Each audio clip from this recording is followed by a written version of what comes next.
Industry में चलता है कि गुटबाजी चलता है कि ये हमारे राइटर हैं, 4-5 राइटर हमारे फिक्स हो गए, ये किसी और का गाना नहीं लिखेंगे। ऐसा मेरे साथ बिल्कुल भी नहीं है। मुझे गाने अच्छे चाहिए, मुझे और किसी से कोई मतलब नहीं है कि आप किस टीम के हैं, कहाँ से आए हैं। सुपरस्टार बनना तो मेरा गोल नहीं था।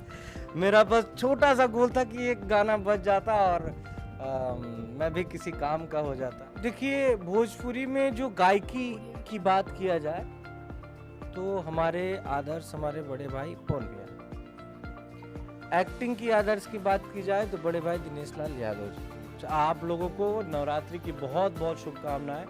माँ विंध्यवासिनी आप लोगों के सर के ऊपर हमेशा अपना आंचल बढ़ाए रखें। क्या बात है। नमस्कार, आप सबका स्वागत है यूएनएन मीडिया पे और मैं हूं आपके साथ खुशबू सिंह। तो आज हमारे साथ एक ऐसे हस्ती हैं जिन्हें भोजपुरी का सलमान खान भी कहा जाता है। वैसे तो शुरू में इन्होंने ऐसे ऐसे गाने गाए हैं कि जो अक्सर दिल में घर कर जाता है। अब गानों की लिस्ट की जाए तो एक गाना काफ़ी इनका चर्चा में है, लेकिन उस गाने पे बाद में बात करेंगे। इस वक्त उनके फिल्म के सेट पे हैं। फिल्म की शूटिंग पूरा पूर्वांचल में हो रहा है और फिल्म का नाम भी पूर्वांचल है और हमारे जो हीरो हैं वो भी पूर्वांचल के हैं। तो भाई, जो हमारे हीरो हैं उनका स्वागत करते हैं और हमारे जो एक्टर सिंगर रितेश पांडे जी का स्वागत है। बहुत बहुत बहुत बहुत धन्यवाद। तो सर, ये फिल्म जो है पूर्वांचल, कब सोची कि इस फिल्म को करना, क्योंकि इसका कॉन्सेप्ट बिल्कुल अलग है। हमारे पास डायरेक्टर हमारे चंदन सिंह जी आए कॉन्सेप्ट लेके। कॉन्सेप्ट बहुत प्यारा लगा, थोड़ा अलग लगा, तो मैंने हाँ कर दिया। वैसे फिल्म की तो बात की जाए, आपके गानों का भी कॉन्सेप्ट एकदम अलग होता है। मतलब अभी जो आई है नौकरी चाहिए ना तो छोकरी चाहिए, जिसका टीजर दो या छोकरी दो, नौकरी दो या छोकरी दो, क्या कॉन्सेप्ट? देखिए, मैं चाहता हूँ ना कि जो खास करके जो फिल्में होती हैं वो समाज का आईना होती हैं, या जो भी मनोरंजन का हम लोग दिखाते हैं समाज में, तो अगर उससे सामाजिक मुद्दों को भी उठाया जाए तो ये बहुत अच्छी बात होगी। तो मेरे ख्याल से अभी के डेट में समस्याएं तो हमारे देश में बहुत हैं। पॉपुलेशन, सबसे बड़ा तो समस्या ये पॉपुलेशन वाला ही है, विस्फोट, जनसंख्या विस्फोट हो गया है। उसके बाद एक बड़ी समस्या है बेरोजगारी की। तो मजाक के ही भाव में, हास्य के भाव में अगर किसी से कहा जाए अपनी बात को, अगर किसी से कोई अपनी बात कहनी है, और वो दो तरीके होंगे, या तो एक नॉर्मली हंस के बोल दे अपनी प्रॉब्लम को, या फिर उससे गुस्सा होके बोले, धरना पे बैठे। तो हम लोगों ने दूसरा वाला अख्तियार किया रास्ता, और एक मजाक के ही भाव में अपने इस सामाजिक मुद्दे को, जो बेरोजगारी है, जो कि बहुत बड़ा समस्या है अपने देश का, इसको उठाने की कोशिश की गई है। अब बहुत सारे लोग पसंद कर रहे हैं। और मुझे लगता है कि आपने एक नई पहल शुरू की है, हंसी मजाक वाले गाने, लेकिन होता है ना कि साफ सुथरे भी हैं। अभी जैसे मैंने कहा, सलमान खान का जिक्र किया, गाना आया था सलमान आया है, कैटरीना बाहर निकल सलमान आया है, या फिर एक गाना काफ़ी चर्चा में था, जेल होई काल बेल होई। ऐसे गाने आप कहाँ से लाते हैं? आपका लिरिक्स राइटर कौन है? हमारी एक टीम है, और जैसे क्या है कि इंडस्ट्री में चलता है कि गुटबाजी चलता है कि ये हमारे राइटर हैं, 4-5 राइटर हमारे फिक्स हो गए, ये किसी और का गाना नहीं लिखेंगे। ऐसा मेरे साथ बिल्कुल भी नहीं है। इंडस्ट्री के जितने भी राइटर हैं, मैं सबका गाना गाता हूँ। और मैं एक छोटा लड़का, नया लड़का आता है गाना लेके कि भैया ये मेरा गाना है, अगर उसका गाना अच्छा होता है तो मैं उसका भी गाना गाता हूँ। मुझे गाने अच्छे चाहिए, मुझे और किसी से कोई मतलब नहीं है कि आप किस टीम के हैं, कहाँ से आए हैं। हमको सबके साथ काम करते हैं और बहुत अच्छा लगता है, क्योंकि देखिए भाई, हम तो गायक हैं, एक गाने का हमको पैसे ज़्यादा मिलते हैं। अगर आप राइटर को बांध लेंगे तो राइटर का एक पेमेंट सीमित होता है। तो अगर वो बोलेंगे कि सिर्फ मुझी को गाना दो, तो राइटर का भी घर है, परिवार है। तो जिस हिसाब से मैं आज़ाद हूँ कि मैं किसी भी राइटर का गाना गा सकता हूँ, उस हिसाब से एक राइटर भी आज़ाद होना चाहिए कि वो किसी भी गायक को गाना दे सकता है। इस वक्त अगर भोजपुरी की टॉप सुपरस्टार, अगर 5 की भी बात की जाए तो उनमें से एक रितेश पांडे आते। जब आप नए नए इंडस्ट्री में आए थे तो क्या सोचा था कि ये मेरा गोल होगा और मैं आगे जाके मैं इस तरह के गाने गाऊंगा? नहीं, मैं सुपरस्टार बनना तो मेरा गोल नहीं था। मेरा बस छोटा सा गोल था कि एक गाना बज जाता और मैं भी किसी काम का हो जाता। किसी काम का था नहीं, मैं दिन रात इधर उधर घूमता रहता था। तो ईश्वर से यही कहते थे, माँ विंध्यवासिनी से यही कहते थे कि माई थोड़ा नज़र फेर दा, और उसके बाद फिर हमको किसी चीज़ का और कोई मेरा लक्ष्य नहीं था, बस मैं अपना काम करते गया। किसने कहा था कि आप गा सकते हैं? मतलब होता नहीं कि अब इस वक्त सब लोग कहते हैं कि पवन सिंह की तरह आप गाते हैं। शुरू में जब आप आए थे, अब तो एक रितेश पांडे का एक अलग स्टाइल क्रिएट हो गया है जो हमेशा क्रिएटिव करता है अपने गानों को लेकर, अपने एक्ट को लेकर। तब जब नए नए आए थे तब कहते थे ये पवनवा की तरह गावेला। तो पहले सबसे पहले आपको किसने कहा था कि आप गा सकते हैं? हमारे दोस्त हम जब भी क्रिकेट खेलने जाते थे बनारस में, तो क्रिकेट के ग्राउंड में जब हम लोग क्रिकेट खेल के बैठते थे तो वो हमारे दोस्त बोलते थे सबकी गाना गाओ गाना गाओ।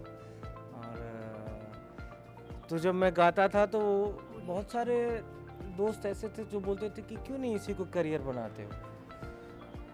तो मैं बोला कि अरे भाई, हम लोग ऐसे परिवार से हैं जहाँ पे हमारा परिवार मुश्किल से हम लोग को पढ़ा पाता है, और गाने गाने का और एल्बम निकालने का कहाँ से खर्च आएगा। तो वैसे हुआ भी, जब मैंने परिवार में बोला गाने के लिए तो बहुत वैसा हुआ। लेकिन वही है, वही जो राम रुचि रखा, जो किस्मत में लिखा होता है वही होता है, जो होना था वो हो गया। आपके पवन सिंह फेवरेट थे कि कोई और भी था जिसको आप सुनते थे? आप देखिए, भोजपुरी में जो गायकी की बात किया जाए तो हमारे आदर्श, हमारे बड़े भाई पवन भैया। एक्टिंग की आदर्श की बात की जाए तो बड़े भाई दिनेश लाल यादव जी, हम उनको, और उनका बिहेव भी काफ़ी अच्छा है। मैं बहुत बार एक साथ बैठे हैं, हम लोग टाइम बिताए हैं, टाइम स्पेंड किए हैं, तो उनका बहुत सारा चीज़ हमें बहुत अच्छा लगता है और उससे इंस्पिरेशन मिलता है। और गायकी की बात तो नो डाउट पवन भैया से बेहतर। आई थिंक मैं दिनेश जी की बात करूं तो कई साल पहले उनकी एक फिल्म आई थी निरहुआ हिंदुस्तानी 2, उसमें आपका भी जिक्र था शुरू में कि इधर पवनवा की तरह गावेला। वो मोमेंट कैसा था? तब उतना गाना उस टाइम आप इतनी फिल्में नहीं करते थे। फिल्में नहीं करते थे, बट गाने उसमें, वो पीवा से पहले गाना उसमें था, और गाने तो बहुत सारे आ चुके थे, लेकिन फिल्में इतनी नहीं करते थे। और ये अच्छी बात होती है ना, जब इंडस्ट्री का एक सीनियर या फिर कहीं का भी एक सीनियर अपने से जूनियर लड़कों का प्रोत्साहन करता है। उतनी बड़ी फिल्म में दिनेश भैया ने ये डलवाया, या फिर जो भी राइटर ने डाला होगा, डायरेक्टर ने शूट किया होगा, तो ये भोजपुरी को आगे बढ़ाने वाली बात होती है। ये भावना, देखिए, आदमी जैसा सोचता है वैसा ही बनता है। तो जब अच्छी सोच रहेगी तभी तो अच्छा होगा। तो दिनेश भैया की तो इसके लिए दाद देनी पड़ेगी। खैर, अब आते हैं इस फिल्म पे, पूर्वांचल। जैसा पूर्वांचल में शूटिंग कर रहे हैं, और जैसा कि हमें पता है कि पूर्वांचल एक अलग स्टोरी है, अब तक जितनी फिल्में की हैं उन फिल्मों से काफ़ी हटकर है। तो इसमें आपका जो कैरेक्टर है उसके बारे में कुछ बताइए। कैरेक्टर एक लड़के का है जो शरीफ लड़का है या फिर गुंडा वाला लड़का? मतलब थोड़ा जो इस टाइप का लड़का है जो पैसा, उसके दिमाग में पैसे का भूत सवार है, जिससे नहीं हम लोग भी बड़े हुए। लाइफ में अनुभव बहुत काम देता है। हम लोगों की भी, या फिर एक पीरियड होता है लाइफ का, जीवन का, कि उस समय पे वैसी ही सोच होती है। जब हम लोग 18 साल 19 साल के थे, कॉलेज में पढ़ते थे, तो उस समय की सोच कुछ और थी, और इस समय की सोच कुछ और है। धीरे धीरे धीरे सीढ़ी चढ़ते चढ़ते, या फिर किसी रास्ते में भी, जिस रास्ते में आप जाएंगे, जो घटित होगा उसका अनुभव बहुत काम आता है। तो वैसा ही एक लड़का है जो मतलब पैसे के पीछे पागल है, उसको चाहिए बस पैसा। वो उसके दिमाग में ये है कि पैसा होगा तो सब कुछ होगा। लेकिन बाद में उसको एहसास होता है कि पैसा होता है तो सब कुछ नहीं होता। उसका अनुभव उसको काम देता है कि पैसा सब कुछ नहीं है, पैसा बहुत कुछ है, लेकिन पैसा सब कुछ नहीं है। रियल लाइफ में से एग्री करते हैं? जी बिल्कुल। मुझे तो लगता है कि बहुत सारी ऐसी चीजें हैं जिनको आप पैसे से खरीद नहीं सकते। पैसा संतुष्ट, पैसा से क्या मिलता है मुझे ये नहीं, पैसा से आपकी आराम की चीजें मिल जाएंगी। आप आराम, पैसा से आप गद्दा खरीद लेंगे, बहुत पुरानी कहावत है कि पैसे से गद्दा खरीद लेंगे, नींद नहीं खरीद पाएंगे। पैसे ज्यादा जिसके पास होते हैं वो खा खा के मोटा हो जाता है, फिर उसी पैसे को खर्च करके ट्रेडमिल ले आता है घर पे, उसी पे दौड़ता है। पैसे ज़्यादा जिसके पास होते हैं, खा के मोटा होता है, वही पैसा जाके जिम में जाके फिर पतला होने जाता है। वैसे आजकल मेहनत तो आप भी कर रहे हैं, मैं अपने दर्शकों को दिखाऊं कि आजकल काफ़ी फिट हो गए हैं और दिन पर दिन हैंडसम होते जा रहे हैं। बात यह है मेरे इसके फिट होने के पीछे ये है कि मैं एक हफ्ते का आज ही कल ही शाम को आया यात्रा करके बाबा केदारनाथ का यात्रा करने गए थे हम लोग। हिमालय पे हम लोग लगभग एक हफ्ते बिताए, पैदल चढ़ाई है, तो वहाँ से आते आते हो सकता है थोड़े पतले हो गए होंगे। नहीं, आप बहुत अच्छे लग रहे हैं। इस फिल्म में एक बहुत ही खूबसूरत अदाकारा जी हैं जिनके साथ आप दूसरी बार काम करने जा रहे हैं, यामिनी सिंह जी। उनके बारे में कुछ कहेंगे उनके साथ, क्योंकि पहले में तो उनका प्यार बढ़ गया था और इस बार उन्होंने कहा है कि इस बार मेरा पूरा प्यार सिर्फ रितेश जी के लिए है। आप क्या कहेंगे? हाँ, पहले में प्यार बट गया था। पहले में प्रवेश भैया है, अगर प्रवेश भैया इस वीडियो को देखें तो आप समझ जाए कि हम क्या कहना चाहते हैं। और हाँ, जहाँ तक बात है यामिनी सिंह जी की, बहुत अच्छी लड़की हैं, गुड बिहेव है उनका। सबसे बड़ी बात यही होती है कि आप एक अच्छे आर्टिस्ट, एक अच्छे पत्रकार, एक अच्छे कैमरामैन होने से पहले एक अच्छा इंसान होना बहुत ज़रूरी होता है। तो अच्छी इंसान है, अच्छा काम फोकस करती हैं काम पे। और एक फ़िल्म हम लोग कर चुके हैं जिसका नाम है सरफरोश, लोगों ने बहुत ज़्यादा प्यार दिया, तो उसका अनुभव है हम लोगों के पास और हम लोग उम्मीद करेंगे कि उससे कहीं बेहतर करें। क्या बात है। सो आज नवरात्र है, शुरू हो चुका है नवरात्र का महीना, और हमारे दर्शकों को कुछ कहना चाहेंगे? आप लोगों को नवरात्रि की बहुत बहुत शुभकामनाएं।